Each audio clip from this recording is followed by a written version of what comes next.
Hello po, good morning po sa ating lahat. Welcome back na po sa YouTube channel. For today's video, isa naman pong tanong po ng ating pong subscriber, ang ating pong sasagutin.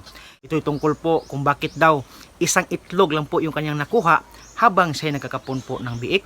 So kung kayo po mahilig po sa paglaga ng baboy o kahit anong hayop pang kabuhayang pang-agrikultura, mag-subscribe lang kayo sa aking YouTube channel.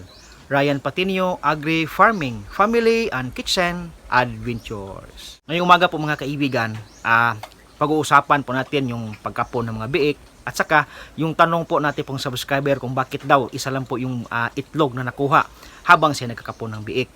Usually po mga kaibigan, dito po sa aking backyard farm, ako po'y nagkakapon ng biik na nasa 3 days after na ipinanganak yung biik. Kasi habang maaga pa po yung biik at saka kinapon natin na maaga, yung kanyang mga sugat po ay mas madali pong maghilom at saka hindi po siya magbubukol.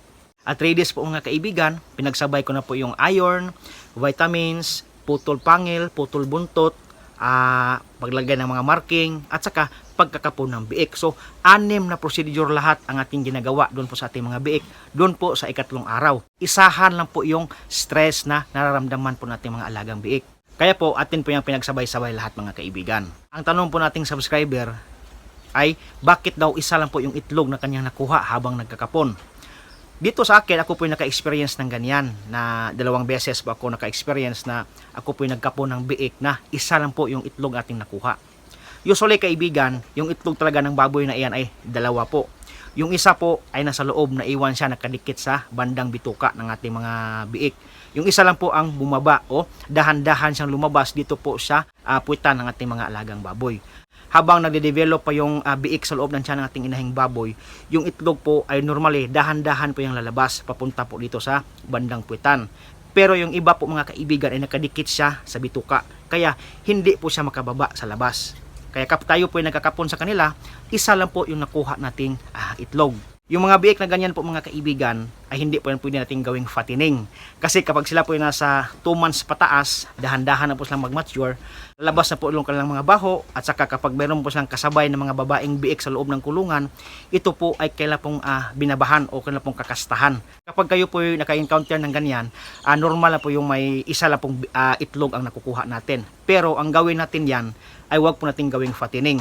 Pwede po natin ibenta na panglitson o kakatayin natin basta hindi pa sa aabot ng 2 buwan after walay. 2 beses ako nag-experience ng ganyan.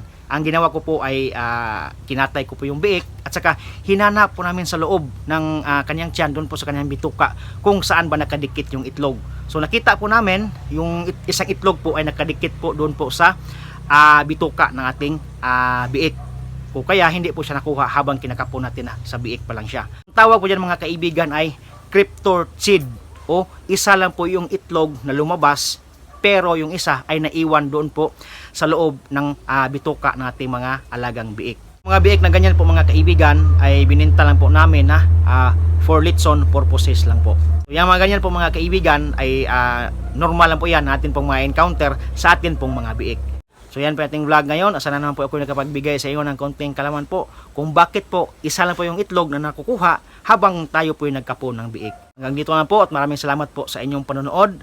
Happy farming po mga kaibigan. See you next time. Bye-bye.